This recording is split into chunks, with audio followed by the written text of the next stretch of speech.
తట్టుకునే శక్తి మాకు లేదు అత్తయ్య. చాలా ఆపో.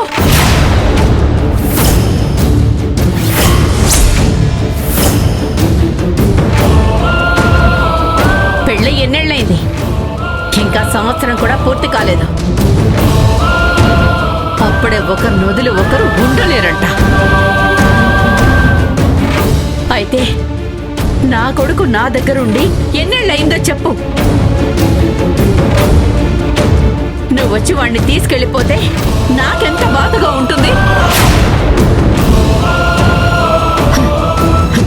చూడు, నా కొడుకేంటో నాకు తెలుసు.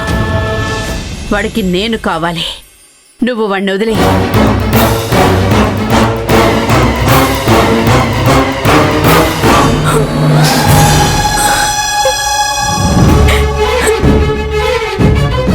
ప్లీజ్ అత్తయ్య, అలా చెప్పకండి. దీనికి ఒప్పుకోండి. అంటే మేమంతా సంతోషంగా ఉండడం కంటే నువ్వు మీ ఆయనతో సంతోషంగా ఉండడమే కదా నీకు కావాలి.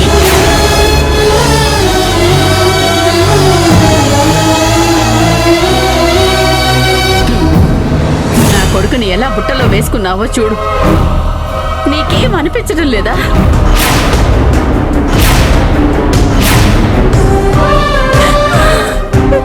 అత్తయ్య,